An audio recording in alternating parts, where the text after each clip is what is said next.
Hi everybody. I thought today would be a great day to play a little catch up, do a little bit of an update video. I hope you're all doing well. I hope it's getting a little bit warmer and sunnier wherever you are.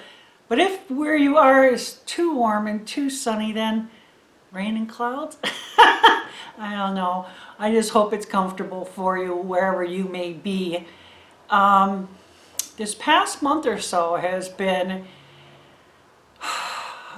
pretty active as far as like news, at least news in my family. For instance, in this last month, I had 2 of my sons get into car accidents. The first was Michael, and that was about a month ago. He's the youngest. He's the baby of all of them. He was on his way home from work, and this is a road that's, it's not in the city. It's used pretty often, but it has a higher speed limit in certain areas. And at where he was, it's 50 miles an hour. It may slow down to about 45 if you're coming up on a stoplight, but he was probably going around 50, coming up on a stoplight that was green for him. It was green.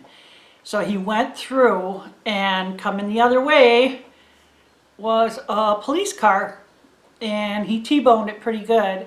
He totaled his car. It was just completely ruined.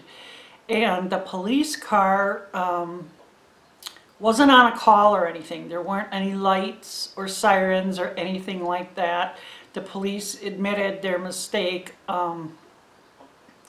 Praise God, Michael wasn't hurt. He was really sore. He had to go to the chiropractor, stuff like that. But, you know, no big broken bones or anything. And the police officer lucked out as well. She only had a couple very minor injuries. So, wonderful. I mean, it's not been the greatest for Michael because he ended up without a car. And so now he's got a beater with a heater until hopefully the insurance comes through and he can get a different car, a more reliable car than what he's driving now. But I'm just super happy that he wasn't hurt any worse than what he was. And so the second one happened just a couple days ago, and oh, that one really got me going. One of my twins, Jacob, was on his way to work, and he was riding his bike, his motorcycle, his Harley, and he went to make a right-hand turn, and someone blew the red light and hit him on his bike. And funny thing is Jacob's a police officer, and he was on his way, you know, to start his shift. So both them accidents involved police officers, different ways. Praise God again, Jacob wasn't hurt badly. Oh, how wonderful, how wonderful. His leg is pretty messed up. It's all like soft tissue damage. It looks terrible. He's got some cuts and stuff, but these humongous bruises, deep, ugly bruises, and his from his knee down is swollen so much. I was just with him yesterday. It's like that whole leg is twice the size of his other one. And he hurt his arm a little bit, not too bad, and broke his pinky finger. But other than that, he's good. I'm so happy. A lot of bystanders came to help. How wonderful is that? And the funny thing is both of these accidents ended up on the news, on the internet news. And the one that was local that I saw for Jacob, I was reading comments, and there was a guy on there who said, yeah, you know, I was there when it happened, and the guy who hit him jumped out of his car and started running. And he said there were so many people around the fallen driver that me and a few other people went going through the neighborhoods looking for this driver. And they eventually found him. It's incredible. And that guy's in a lot of trouble now. He is getting charged with felony hit and run. Some other news. I'm so excited about this. So excited, you guys. Later this month, I am getting officially baptized. Immersion baptism. Not like how I was when I was a baby and baptized Catholic.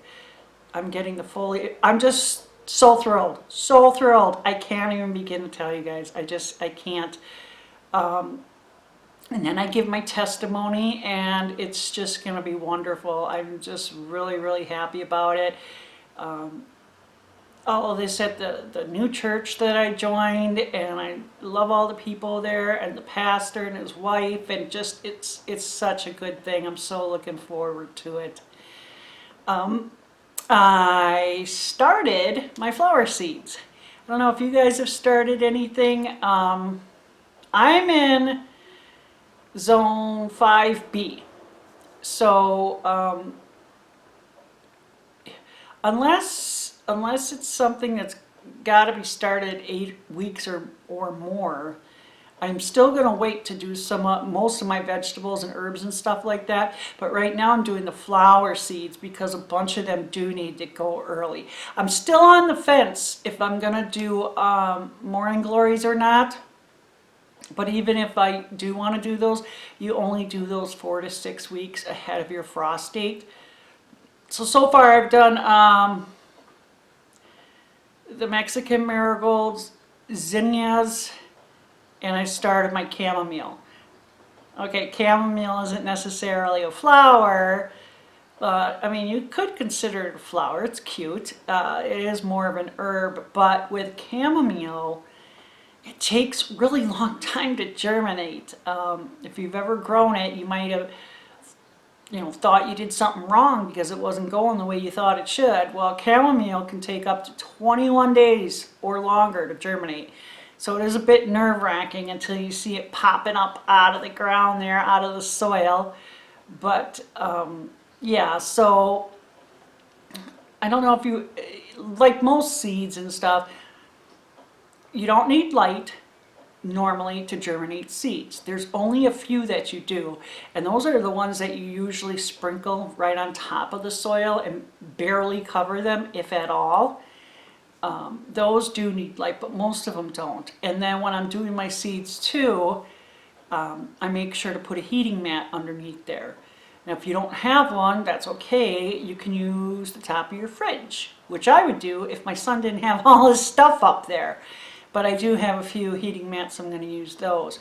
And also with the heating mats, you take those away as soon as that plant pops out of the soil. You don't give them heat once it's up above soil. And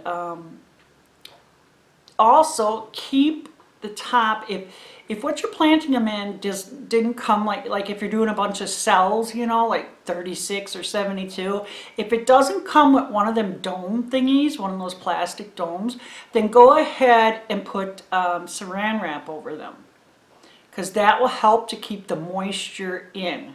But it's kind of the same concept as the heating mat. Don't leave that plastic on for very long because the seeds need air circulation. It's nice to have the plastic because it helps to keep the moisture in, but once they start popping up, you got to take that plastic off. And in fact, once my plants start getting bigger, like say this big, I try to put an oscillating fan in there, because that helps to strengthen their stem, because they're going to have wind outside.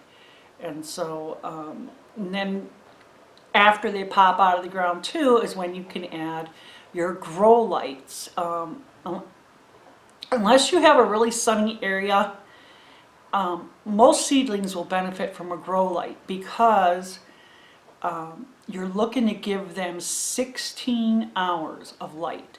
You can get away with 12, But right now, at this time of year, I don't know who's getting 12 to 16 hours of sunlight. But that's what you got to do to get them, you know, bigger and healthy and ready for when you do want to put them outside. And here I go again. You don't need to fertilize your seeds, like when you're first planting them, when you're germinating them. Some seedlings do, once they're out of the ground, they got, you know, their true leaves and everything. Some of them will do a little bit better if you add a very weak fertilizer. I say research what it is you're growing, because some don't need it and some just don't like it. One of my secrets for my tomatoes is I use coffee, liquid coffee. So if I have leftover coffee, I water it down just a little bit, and then I water my tomato plants with it. They love the nitrogen in it.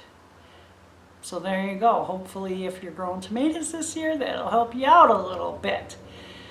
But anyhow, I'm looking forward to spring. It's another cloudy, misty day out there, but I don't care. I don't care. The temperatures are nice, you know, and there's no snow. So I'm good with that. Of course, I like sunnier days more, but can't always get what we want, right? So you got to make do with what you have. Anyways, it was nice talking to you guys, and you take care.